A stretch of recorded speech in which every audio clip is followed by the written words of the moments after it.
पति, आज दाल में बड़ी अजीब गंध आ रही है। पत्नी, धनिया पुदीना काली मिर्च डाल के बनाई है। पति दाल खा के, थू थू, धनिया पुदीना काली मिर्च कहाँ से लाई थी। पत्नी, अरे मुझे बाजार जाने का समय ही नहीं मिला, इसीलिए मैंने पतंजलि टूथपेस्ट मिला दिया, उसमें सारे गुण हैं। पत्नी अंग्रेजी की किताब पढ़ रही थी। उसने अपने पति से पूछा, अजी सुनिए, ये कंप्लीट और फिनिश में क्या फ़र्क होता है। पति, अगर शादी सही लड़की से हो गई तो समझो कि ज़िंदगी कंप्लीट, और अगर गलत लड़की से हो गई तो समझो ज़िंदगी फिनिश। टेक्नोलॉजी के तमाशे। एक पत्नी सुबह सुबह बिस्तर से सीधे उठकर मेकअप कर रही थी, तभी पति की भी आंख खुल गई। पति, पगला गई हो क्या, सुबह सुबह मेकअप। पत्नी, चुपचाप लेटे रहो, मुझे अपना फ़ोन खोलना है, उसमें चेहरा पहचान कर खुलने वाला लॉक लगा दिया था और अब मुझे पहचान नहीं रहा है। No no no no. पत्नी, मैंने आज सपनों में देखा है कि तुम मेरे लिए हीरों का हार लाए हो, इस सपने का क्या मतलब है। पति, आज शाम को बताऊंगा।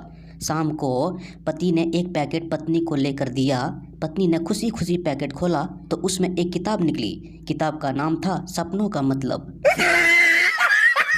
बीवी मायके से, अपना ध्यान रखना, सुना है बहुत डेंगू फैल रहा है।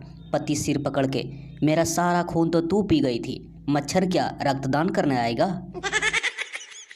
एक आदमी कुंभ मेले में प्रार्थना कर रहा था, हे प्रभु न्याय करो, हे प्रभु न्याय करो, हमेशा भाई भाई को बिछड़ते देखा है, कुंभ में कभी पति पत्नी पर भी ट्राई करो। No no no no. अभी नई नई शादी के बाद पत्नी के हाथ का खाना पति ने पहली बार खाया। मिर्च अधिक तेज थी, फिर भी वो बात बिगाड़ना नहीं चाहता था। पति, खाना बहुत अच्छा बना है। पत्नी, लेकिन पति देव आप रो क्यों रहे हैं। पति, खुशी के कारण। पत्नी, और दूं। पति, नहीं, मैं ज़्यादा खुशी बर्दाश्त नहीं कर पाऊंगा। कल एक पत्नी ने अपने पति को ये कहकर चुप करा दिया, ज़्यादा होशियार मत बनो, जितना दिमाग तुम्हारे पास है उतना तो मेरा हमेशा खराब रहता है। डॉक्टर, देखिए इस थर्मामीटर को अपनी पत्नी की जबान के नीचे रख दीजिएगा और उनसे कहिएगा कि आधे मिनट तक मुंह न खोलें। पति, डॉक्टर साहब अगर हो तो आधे घंटे मुंह बंद रखने का थर्मामीटर दे दीजिए। पत्नी को एक थप्पड़ मारने की सजा 1000 रुपये जज साहब ने सुनाई। तब संता ने जज को पूछा, दूसरा एक थप्पड़ मार दूं। जज गुस्से से, क्यों। संता, क्योंकि छुट्टा नहीं है, मेरे पास 2000 रुपये का नोट है।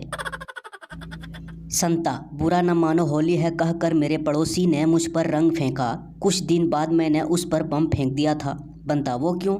संता, उस दिन दीपावली थी, मैंने बुरा न मानो दिवाली है कह दिया। No no no no. अध्यापक, बताओ बच्चों हमारी पृथ्वी किसका चक्कर लगाती है। संता, सूर्य का। अध्यापक, बहुत अच्छा बेटे, और हमारी पृथ्वी का चक्कर कौन लगाता है। सारे विद्यार्थी एक साथ, नरेंद्र मोदी। बंता ने संता से पूछा, अगर तुम्हारे सिर पर बम रख दिया जाए तो पहले क्या फटेगा, तुम्हारा सिर या बम। संता, बहुत सोचने के बाद बम। बंता, नहीं, गलत। संता, तो क्या फटेगा। बंता, सबसे पहले तुम्हारी फटेगी। संता अपने बेटे पप्पू को पास बैठाकर कुछ समझा रहा था।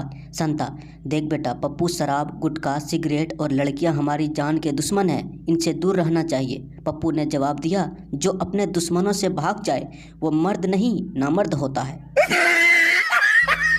साली बाथरूम में बिना कपड़ों के नहा रही थी। जीजा अचानक बाथरूम में घुस गया और पीछे से पकड़कर बोला, साली जी आपके पिछवाड़े में तो बाल ही नहीं है।